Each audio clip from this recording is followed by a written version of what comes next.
Hi there guys, and welcome to another video. Today we're going to do a first of hopefully many retro reviews, which is looking back at a game from yesteryear. And I thought we'd start with the best, to be completely frank with you, which is why we're considering Heroquest today. Heroquest is the reason I'm in board games, so I'm not going to pretend that this is going to be an impartial review. There are lots of arguments out there that existing dungeon crawls take the place of Heroquest in the modern wargaming world. I hear Descent get bandied about, 1st and 2nd edition, Imperial Assault, Shadows of Brimstone, I suppose Kingdom Death to a degree, and I humbly disagree with all of them. I haven't played the adventure series from D&D, but I have seen it played, and I would argue that that one does not apply either. Dungeon Saga, that would be a miss as well for me. I don't think that any game has captured the same feel of Heroquest in my opinion. What makes it such a great game? I think it is the perfect game for young gamers. I think I was 9 when I purchased this or got it for Christmas, and that's the sort of age that it's going to be pitched at. It's wrong to think of this as an adult game. Mice and Mystics would probably be the best comparison, but I still think it's inferior to Heroquest for a number of reasons.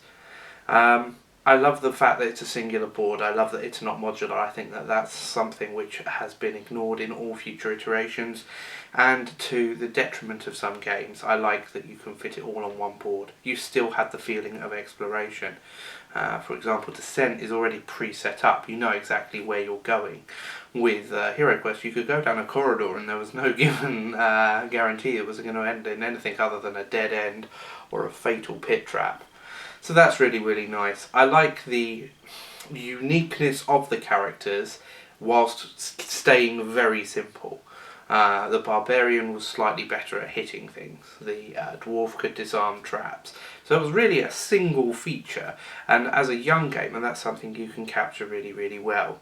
The defense dice, the attack dice, very, very well done as well, so that's excellent. I just think it captures a lot of things, and it avoids bloat, which is one of the big sort of downsides. Shadows of Brimstone, I've done quite a lot of videos for. It's a fantastic game. So much dice rolling though, and the shopping and stuff. I know it's derived from Warhammer Quest, not Heroquest, but that can last 2 hours plus on its own, which is fantastic, but that's not something a child's going to enjoy. So I think that this still has a place in my gaming collection. We're having a baby at the end of this year, and hopefully we'll get her dungeon crawling with her daddy in a few years' time. My nephew, I think, will be doing this in a couple of years as well. So we'll have a look at how the game plays. I've tried to articulate why I think it's so good. I'll probably extol the virtues of it even more as time goes by. I suppose there will be some small spoilers for the game, so if you are looking to play it and you have some campaign set up and stuff, maybe don't watch where the things are going to be on the map tiles, but really I don't think that that's going to be an issue for anyone. So let's get stuck into the board and have a look at what this entails. So guys, here we have the table set up for a game of Heroquest. You can see here we would have the DM player. So this is a DM game. It does require a 5th player, or a 4th player if you want to play with less than 4 heroes. Which is, I suppose, a drawback, but in the same breath, I do think that a DM'd game is a better game. If you are looking to buy this, do not think that this is a game that the DM wins. It is very much the role of a DM first and foremost. Okay, so the view is that they are helping the heroes, or at least that's the way we always played, and it's the way I personally enjoyed it. I'm zoomed out so you can try and fit it all in, but you can see the board is really beautiful. I know there's a bit of glare there, but there is our first tile. So our heroes are all going to start. This is the entrance tile essentially. So you've got your wizard. I'll pop on there, Barbarian, the Dwarf, and the Elf. That was me when I was a kid, the Elf. Okay, so there we have them all. I've painted them up. Now I'm not a good painter, but these models, let me just get an illustrative example. I'm going to be reviewing the Silver Tower in the near future. This is the Ogroid from the Silver Tower. I know that there's that silly video recently about Heroquest and broadsword and all of that. I just think that it's an overbaked model for what it is. I don't know. I like the models, don't get me wrong. But there's some sort of like, I'm not a good painter, and I've managed to make these quite passable. This guy, there's just no way on God's green earth I'm going to be able to get him anything like these guys. So I don't know. I suppose it was partially that's totally nostalgia, but personally it's something I love to see. So that's literally them set up. That's the game set up. We don't know whether we're going to be sort of going all the way over here, or are we going to go down here? Where are the corridors? Corridors are like, they've been lost in dungeon crawls really. Okay, but we have that. Only the DM knows. So I'm going to show you. This is the lair of the Orc Warlord. You have a little sort of spiel that you read, so you get them into their thing. And we are only using this side of the board here. The rest of it all down here, not used at all. We've gone back a couple of missions. This is the maze. This is the first mission. Look, we're using the whole board. There's like 4 orcs on the board. It's not exactly hard, but we are using the whole board. There's secret traps, or there's secret passages. I don't know that there are any traps. Doesn't look like it actually. But that's the sort of thing that we've got. Each of the heroes has enough of a blurb to get the imagination of a kid going. Okay, so if we zoom in on this, you're the barbarian, greatest warrior of all, but beware for your sword, beware magic, for your sword has no defence against it. If only there were magic in the game, because I'm playing with the UK game, so there isn't any. Okay, the elf, because it doesn't have glare. You are the elf, master of both magic and the sword. You must use both well if you are to triumph. And you've got some really simple rules there. Attack, throw 2 combat dice. Defend, throw 2 combat dice. Move, throw 2 standard dice. The barbarian gets 3 combat dice. And the dwarf gets 2, 2 and 2. He obviously has a bit more health than the elf. And of course with the elf, oh, sorry for the jerky camera, we have spells, as we do for the wizard. So the wizard has a lot more spells than the elf. Okay, they choose their first set. There's 4 different schools of magic in the base game. They choose the first set, the elf choose the second set, and the remaining 2 sets are going to go to the wizard. They're one-time use sort of things, so yeah, you've got to use them wisely. I think the wizard's quite a hard character to play. We never really played him because we were a four-person family, and it meant that we tended to just play with the barbarian, the elf, and the dwarf. Okay, so over in the Dungeon Master's sort of place, you can see he's pulled out a few things. These are the monsters we're going to be using. This is some of the terrain we're going to be using, which is another reason I love this more than any other dungeon crawl. And we already had the map up as well. This is, I believe, mission 3. So our heroes have been in there for a little while. You can also see that, oh no you can't. You can also see down here there's the equipment deck and some special magic treasure. We're not going to use either of these, I've just got them out. And you've got some sort of monster cards, so we can pull out the relevant monster as we fight them. Another thing I love about it, you've got a variety of monsters. You've got the green, you've got the orcs, the goblins and the females. You've got the undead, you've got the zombies, the skeletons and the mummies. You've got the terrifying gargoyle, you've got the chaos, so I suppose that would be the chaos warrior and the chaos sorcerer. You have a decent range of monsters. There's often named monsters that you have to kill. In fact, this very mission is one which you do have to fight some named monsters. So on our turn, all we do is we each have a go. Okay, we'll start with the barbarian as he's first. We'll roll our dice. It is a roller move. It is very much a product of its time. So it's 5. So we can move up to the door. So 1, 2, 3. And then we could open the door and go through. Or we could search for traps and secret doors, and that might reveal something else. Or, if you're like me, we will always search for treasure. So we could search for treasure, okay, standing in front of the door, and we found gold! You rummage through several items of clothing, revealing 20 gold coins. And that is what's going to help us buy equipment later on in the game. That's the only levelling mechanism. And it's enough that it actually gets quite OP. You get the crossbow and you're doing some serious damage. So there's no extra skills, there's no extra complication for a player to learn. But let's say we didn't search for treasure. So we move 5, we're going to open that door. And I have a door ready made, so we can pull it up.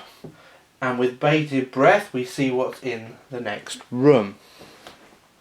So this is where the DM looks at his little board and he says, oh look, there's a table there, and then there's some goblins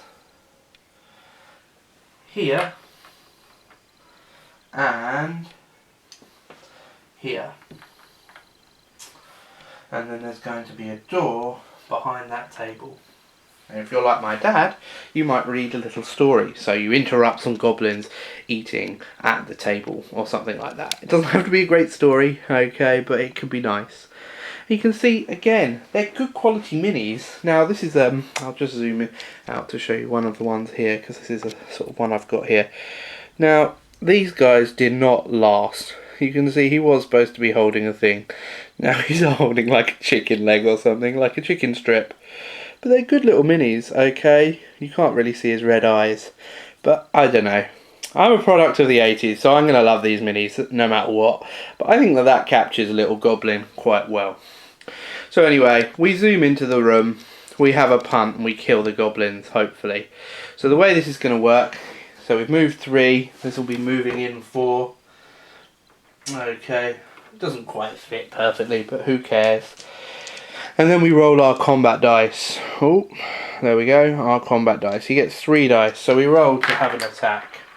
Oh, and he flubs it. So, what you have is you have the skull. I'm sorry, my camera is not being good today. Let me zoom out. You have the skull. That's a hit. Okay, dead simple, hit. Then you have the enemy shield, that's a defense for the enemy, and the goodie shield, that is a defense for the goodies. And you'll look to see how many defense dice they roll. So these goblins, they're not very powerful, but actually they do attack with 2 dice, okay? So they move 10 squares, so they're probably going to outrun you because your average roll is 7, obviously. They attack with 2 dice, they defend with 1 dice. They've all got 1 body point, so 1 hit will kill them. So let's just say that was the end. Okay, we all have a go, but let's just say we all sort of stay on the square for now. And then the goblins will attack. Okay. Oh dear. So the first goblin has rolled 2 skulls to fight Mr. Barbarian. He shouldn't have run through the door. So there's a little bit of tactics there with positioning and that sort of thing. He gets to roll 2 defense dice, and now he rolls 2 skulls. Okay, so he has not done very well at all. So that means he's taken 2 hits of damage. So going down here, we can go and see his body points are 8. So he is now on, ignore the red and blue dice, he is now on 6 body points. So that's basically how the game will progress. And as you go through, you might find a potion of resilience, which is going to make you stronger defending yourself. You might have the wizard cast a spell on you, so maybe we'll have heal body. I love the art as well. I just really love this game. Okay, restore up to 4 lost body points, or maybe he'll cast rock skin on the barbarian before he goes through. Roll 2 extra combat dice the next time you defend, so you can pump them up and so on and so forth. What it does very well. It provides a structure of narrative for young minds. It doesn't bog down in rules, okay? The combat dice and the combat resolution is very, very good. It does lend itself to a boring game for the DM if he is playing it as a game, because in most cases you will get one shot. So we're really unusual to see that they actually got an attack in. In some of the early rounds, you literally will spawn a monster, and before anything happens, you will just get crushed. And as they get more powerful, they will steamroll over you. Especially with the gargoyle, the most terrifying monster, has 1 body point, and you can house rule against that, and so on and so forth. This is not trying to be a balanced game. It's trying to introduce people to that that D&D style hobby, and I think it does it fantastically. The terrain is beautiful. Okay, so it's probably it almost annoys me a little bit with regards to things like the Dungeon Saga campaign, because I back that on the back of things like the terrain. And it's just inferior on every way. This is what the little... Now again, I've painted these. These are just normally a flat brown. But there you go, there's a bookcase.